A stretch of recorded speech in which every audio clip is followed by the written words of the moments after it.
Welcome to ജാസസ് food book. ഇന്ന് നമുക്ക് ബ്രെഡ് പൊരിച്ചത് എങ്ങനെ ഉണ്ടാക്കുന്നത് നോക്കാം. നമ്മൾ ഈ നോമ്പിനൊക്കെ വളരെ എളുപ്പത്തിൽ ഉണ്ടാക്കാൻ പറ്റിയിട്ടുള്ളൊരു സ്നാക്കാണ് കേട്ടോ. അപ്പോൾ ഞാനിവിടെ ഒരു 4 ബ്രെഡ് എടുത്തിട്ടുണ്ട്. അപ്പോൾ നമുക്കിത് എങ്ങനെ ഉണ്ടാക്കുന്നത് നോക്കാം. ഇനി നമുക്കൊരു ഗ്രൈൻഡർ എടുക്കാം. അതിലേക്ക് ഒരു സവാള, പിന്നെ ഒരു തക്കാളി, നല്ല പഴുത്ത തക്കാളി കേട്ടോ. മീഡിയം സൈസിലുള്ള സവാള, ഒരു മീഡിയം സൈസിലുള്ള തക്കാളിയാണ് എടുത്തേക്കുന്നത്. ഈ സവാളയും തക്കാളിയും നമുക്ക് ഗ്രൈൻഡറിലൊന്ന് നന്നായിട്ടൊന്ന് അടിച്ചെടുക്കാം.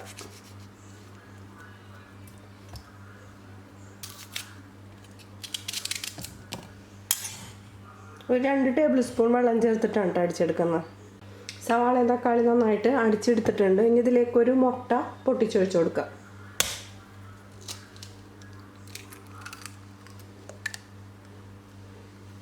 ഇതിലേക്കൊരു 1/2 ടീസ്പൂൺ മുളക് പൊടി ഇട്ട് കൊടുക്കാം. മുളക് പൊടിയുടെ അളവ് കൂട്ടിയും കുറച്ചും ചേർക്കാം കേട്ടോ. നമുക്ക് എരിവ് കൂടുതൽ വേണമെന്നുണ്ടെങ്കിൽ കുറച്ചും കൂടി മുളക് പൊടി ചേർത്ത് കൊടുക്കുക.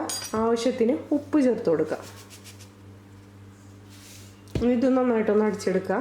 അടിച്ച് വെച്ചിരിക്കുന്ന തക്കാളിയുടെയും സവാളയുടെയും കൂട്ട് നമുക്ക് വേറൊരു പാത്രത്തിലേക്ക് ഒഴിച്ചു കൊടുക്കാം. അപ്പോൾ ബ്രെഡ് നമുക്ക് ഇഷ്ടമുള്ള രൂപത്തിൽ മുറിച്ചെടുക്കാം കേട്ടോ.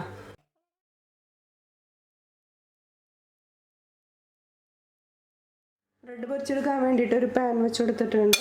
പാൻ നന്നായിട്ട് ചൂടായതിന് ശേഷം ഇതിലേക്ക് 1 ടേബിൾ സ്പൂൺ നെയ്യ് ഒഴിച്ചു കൊടുക്കുക. നെയ്യോ ബട്ടറോ അതല്ലാന്നുണ്ടെങ്കിൽ നിങ്ങൾക്ക് ഓയിൽ വേണമെങ്കിൽ ഓയിൽ ഒഴിച്ചു കൊടുക്കുക, വെളിച്ചെണ്ണ വേണമെങ്കിൽ വെളിച്ചെണ്ണ ഒഴിച്ചു കൊടുക്കുക. വെളിച്ചെണ്ണയും ഓയിലും ഒഴിച്ചു കൊടുക്കുമ്പോൾ കുറച്ച് ഒഴിച്ചു കൊടുക്കാൻ പാടുള്ളൂ. ബ്രെഡ് മുങ്ങിപ്പോകുന്ന രീതിയിലൊന്നും ഒഴിച്ചു കൊടുക്കരുത്. ഞാനിപ്പോൾ ഇവിടെ ഒരു ട്രിപ്പ് പൊരിക്കാൻ വേണ്ടിയിട്ട് 1 ടേബിൾ സ്പൂൺ നെയ്യ് ചേർത്ത് കൊടുക്കുന്നുണ്ട്.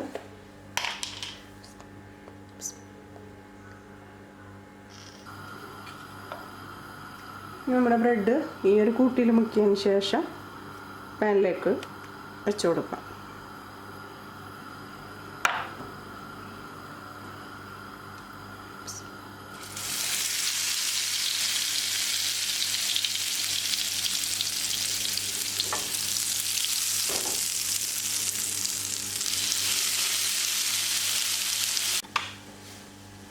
അപ്പോൾ 2 സൈഡ് നമുക്കിതൊന്ന് മൊരിച്ചെടുക്കാം.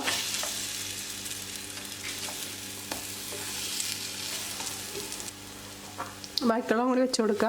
ഇതിൽ നെയ്യ് പോരായ്ക ഉണ്ടെങ്കിൽ കുറച്ചും കൂടി നെയ്യ് ഒഴിച്ചു കൊടുക്കണം കേട്ടോ.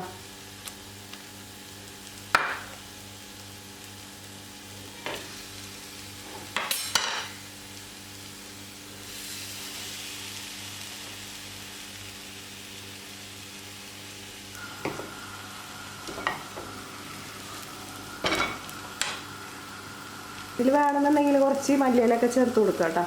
അതൊക്കെ നിങ്ങളുടെ ഇഷ്ടം.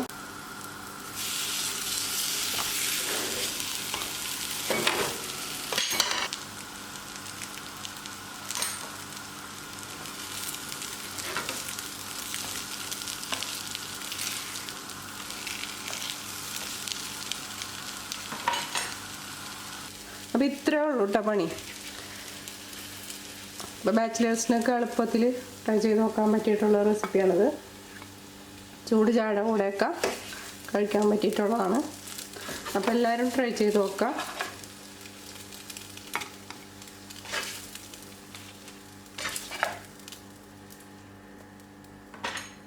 നമ്മുടെ ബ്രെഡ് പൊരിച്ചത് റെഡി ആയിട്ടുണ്ട്. അപ്പോൾ എല്ലാവരും ട്രൈ ചെയ്ത് നോക്കിയിട്ട് അഭിപ്രായങ്ങൾ അറിയിക്കാം. അപ്പോൾ അടുത്ത വീഡിയോ ഇട്ട് വരുന്നവരെ ഓക്കെ, ബൈ, സി യു.